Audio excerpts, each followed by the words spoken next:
10 warning signs your content absolutely sucks. Hey guys, my name's Jade and welcome back to my channel. We're about to dive right in. I'm actually not going to do a long intro. You guys are probably sick of this. Every other marketer on YouTube is probably going to go like, yeah, buy my course. No, it's not that video. I want to give you guys the absolute truth. If you're new to this channel, I basically consult lots of companies on how to grow their social media to increase their sales. And throughout that process, I've learned and saw so many things wrong that could actually just be small little things that you haven't thought of that could just change the trajectory of your brand. And I made a list. We're gonna dive right into the first one. No bullshit. I hope you guys like this video. The way this video is gonna work is I have a checklist of 10 things. I know you guys are very busy people, but I recommend staying to the very end of this video because I'm actually gonna give away a 10-point checklist to optimize your content. You don't wanna miss anything. So we're about to dive right in. Okay guys, we're gonna do this together. So open up your phone, go on your social media, Instagram, YouTube, Twitter, Facebook, and let's do this. So first thing you might be doing wrong is if you don't have social proof. But here's the thing, when you hear me talking about social proof, the immediate thought is, oh, do I have enough followers for people to care to follow? That's not what I'm saying. I'm not saying social proof needs to be a number on a screen. However, yes, it does help, but a lot of you guys are missing a bigger thing, which is the whole idea of social proof, right? Is to build trust with your customer, to build trust with you guys. But the thing is, listen, you can also do it in other ways. Like, for example, posting reviews, posting testimonials, screenshots of just happy people loving your content. Those are great ways you can use a social proof even if you don't have a large following. For the longest time on my account, I didn't have tens of thousands of followers yet. Actually, a year ago, before I did all this marketing consulting companies, I only had 1,000 followers. I did experience like a 700% increase in my brand over the past year, but that was because I was screenshotting your guys' testimonials. I like to share what you guys think about my content. Feedback is important because other people can see it and be like, oh shit, I really trust this person because Sally thinks so too. As humans, we're honestly such big bandwagoners, like whatever's cool, we just kind of pivot.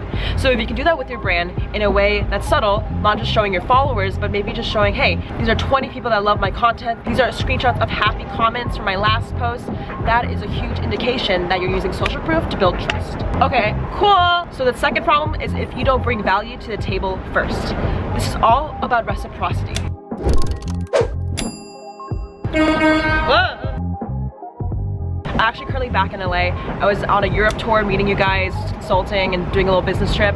So it's kind of nice to be back. I'm on this like rooftop thing, but like I don't think I'm supposed to be here. So if there's any time throughout this video that I get kicked out, we'll have to see. But anyways, step 2, if you don't bring value to the table first. I think a lot of times as brands, we always want our followers to just like do something for us, right? Like, hey, share this post, hey, comment, go buy this product, swipe up. But we forget we have to do the first initiation of the relationship. You guys love my analogy of dating. Like literally social media is just dating online. Like I'm not joking. Like if you're good at Tinder, you're good at Instagram. Actually, don't quote me on that. That might not be a good analogy. What I'm trying to say is, in like a relationship, when you want to show interest in someone, you don't just wait for them to come to you, right? Maybe you show a little flirting, right? You text them something, you send them a DM.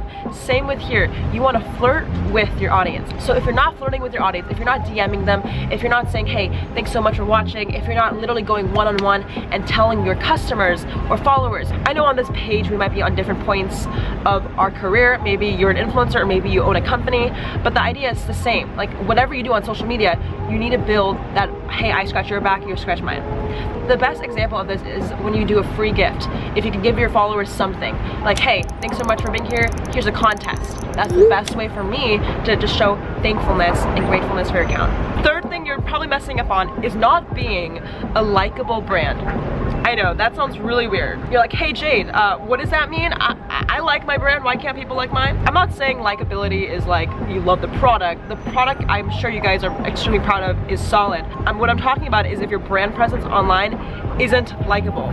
The way you can be likable is actually if you show that, hey, there's bigger purpose to it.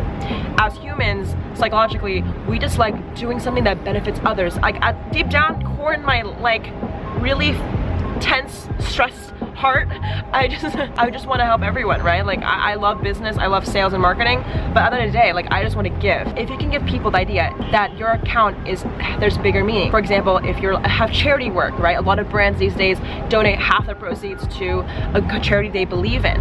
The keyword is believe in.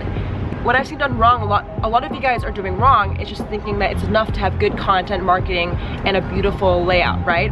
There needs to be a bigger why. You need to have an ethos to your brand. Why is the purpose? You know, why you're creating a product, and that's the biggest thing. So make sure you guys spend time on your About Me page. If you have a website, just make sure you spend a lot of time of your brand story. You need to have a bigger picture. Fourth thing is if you don't have a squad name. Now, I'm not saying you have to call everyone the Dharma Nation. You guys know on this channel, you guys are my loves, and I call you the Dharma Nation because my last name is darmawangsa, and it seems to work that way. But a lot of you guys are messing up because there's huge opportunity when you call your followers a name, because it gets community. It gets people like, I want to become part of the squad. The best example is when brands or accounts have ambassador programs, or when YouTubers call their YouTube squad a family name, right? It's important to build a tribe because that's how you build loyalty. Fifth thing you're probably messing up on is way too many offers. What I'm saying is, on every single Instagram post or YouTube video or just everything, you know that YouTuber that always says, hey guys, make sure you like this video, subscribe, comment, like notification box before the video even started. Make sure you have a single call to action. I'm not joking. Make it simple, make it straight to the point. If you have an Instagram post, make sure you say, hey, swipe up, that's it. Keep it simple. People are confused as fuck. I'm not joking. One of the brands I was working with, I know it's under disclosure, I can't say the name, but they had like the sales page and there was like 40 million call to actions. It was like, buy this product. Oh, by the way, sign up for an email. By the way, do this, do that. And when it's a cold lead, when it's someone who doesn't know you, again, back to the dating analogy, you're not gonna marry someone on the first date. I don't know. Does anyone? I'm still learning. I don't know about you, but you probably want to go on multiple dates before you say, hey, I love you, let's do this forever, right? So actually, why am I doing dating analogies? I'm like literally saying it's important to be simple, okay? Think about the most important offer. A big question I like to ask myself is, what is the one goal I want to achieve? Whew, you guys, we are halfway through this video. I hope you guys are enjoying it. I really love making these videos because I feel like a lot of us are on this journey. I want to say thank you for watching so far. Actually, I was just kind of editing some of the content with my Europe meetups, and it might blow my mind that I have this community online. I actually, like, a lot of the stuff I'm saying is the stuff I use for my own account, and I do want to just share everything I know and everything I learn. So if you're so far enjoying it and you want to follow my journey, make sure you like this video and hit the subscribe button. We do a lot of content about social media growth, personal branding, all that jazz, and I'd love to have you here for forever. Maybe we could get married, like in a social media way, like not actually. Well, anyways, back to the video. Okay, 6, you try to solve too many problems at once. What I'm trying to say is, if you're making content that's valuable, right? Maybe you're making an Instagram post with a selfie and a long caption, but it's too long, okay? I know I tell you guys to write your hearts out, write paragraphs, that's great. But there's a certain stage where you want to make it simple, because when you try to solve too many problems at once, you confuse your audience, you confuse the people. What's the ideal goal? You just want to solve one problem and offer one product. That is it. For example, if maybe you're a fitness influencer and the problem is losing weight, you have one solution to it, and you have, hey, this is the one offer, which is subscribe to my YouTube. The 7th mistake is you don't format your content. This is super simple. I'll actually link below a video on how to format your captions right. I'm telling you, going back to kind of these past 3 steps, which is kind of the main theme, is keep it simple, keep it easy to read. I've seen so many Instagrammers literally have like this block of text. That is okay. I'm not saying don't write a lot. What I'm saying is chunk it down. Check out my Instagram, guys. Like, I make sure I put value out there that's long and thorough, but I really break it down with these bullets. 8th mistake is being too similar to your competitor. Have you ever been on Instagram, you scroll through your explore page, and there's literally 40 comedians, Instagram comedians, that do the same skit. I low-key see Lele Pons, actually she low-key lives in this complex, but I've just seen so many Instagram comedians do the same skit over and over again, and it's just getting old. Similar to your account, similar to any other people in your industry, do some research on supply and demand. See what's out there. I think a lot of the times, yes, you can copy and get inspired, but it's important to add your own voice. So I think that the best thing you can do is just ask yourself, what's the difference between me and competitor A? Remember that, repeat it to yourself every day. It will help you create more innovative ideas and creative content. If you're curious, another example of this situation actually on my channel is, if you're watching this, maybe you've seen so many people like this face teach Instagram or teach YouTube, and you're not getting the results you're wanting. See, the difference on my channel that I try to separate myself is, I don't want but I don't want bullshit, you know, like I just want to give you guys the truth. I don't really believe in showing the fake influencer lifestyle. All I do for you guys is show you the tools and process that I've learned and succeeded from on YouTube. So, you know, like think about ways you can actually maybe change your product and maybe just the way you message yourself. So that's a little secret that I use on my channel. All right guys, we have 2 more. If you're so far right here watching this, yo, congratulations. You're probably about to make $1 million, Loki. This I'm not joking, but this checklist took a long time to just figure out, and I've seen it help a lot of people. So we're gonna dive to the 9th thing. These last 2 are the ones I wanted to save actually towards the end of this video. A lot of you guys overstep or have a mistake, which is not having urgency in your content. Okay, this is the thing. Yes, you should be consistent, but it's okay to not be consistent. There's something mysterious and sexy when you don't post, or when you kind of have a pattern that's unpredictable. When you're unpredictable, the audience is curious and wants to know what's next, right? For example, if you're someone who posts on a schedule every day, perfect. But there comes a time where maybe you need to stop posting for a week, or maybe there comes a time where you need to pivot and do something a little different. I mean, let's take Jake Paul, for example. He has so many countless scandals. Everyone has a different opinion on him, but that's what makes him interesting. There's something polarizing about being urgent, being weird, being inconsistent. People can't predict you. People can't say what he's gonna do next, which is why people follow him. So similar to your brands, maybe if you feel like it, you don't have to post every single day. So I kid you not, guys, number 9 is probably one of the most important ones. It's a little tricky, but I'm here with you. Let me know if you have a question and I'll get back to you. Okay, the 10th thing is if you don't have a clear voice. So here's the thing. What I mean by clear voice is one thing, which is don't pivot away from your ethos, your why, your purpose.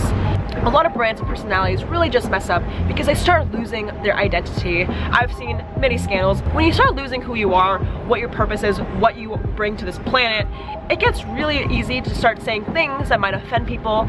Audiences might say, who is this? Here's the thing, you guys. Reputation is everything, okay? So what I'm trying to tell you guys, maybe a lot of these points are confusing, it's a lot, but focus on one thing, which is don't ever feather away from your purpose.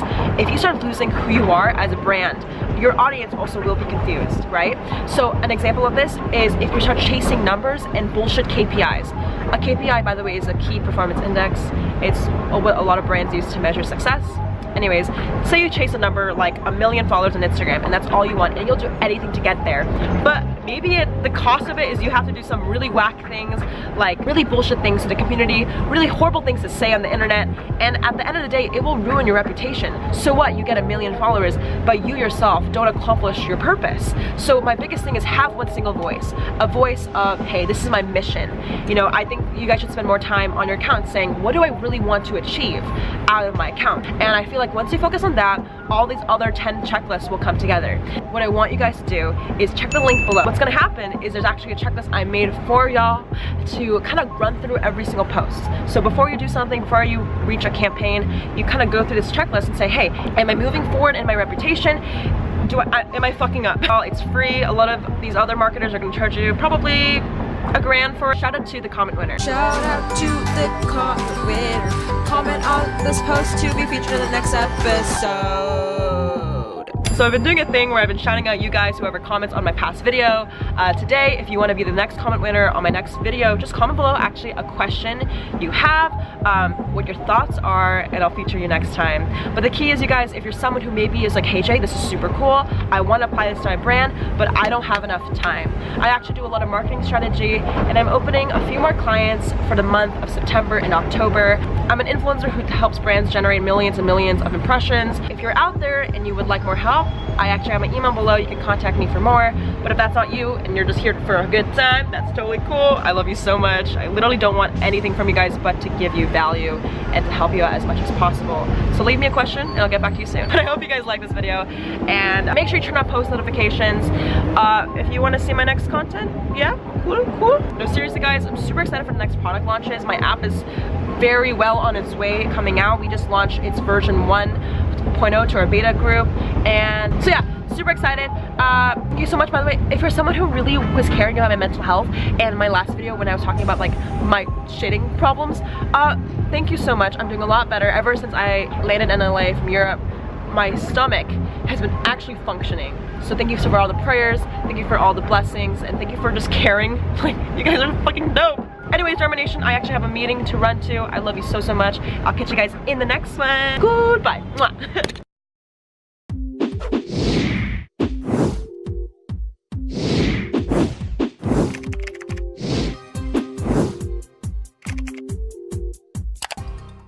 By the way, guys, we actually didn't get caught by security guards to film up here. I don't think it's illegal. It's just like, this is probably reserved for another meeting that's like going on right there at this apartment building. So like, I think we're good. We Gucci. All right, love you.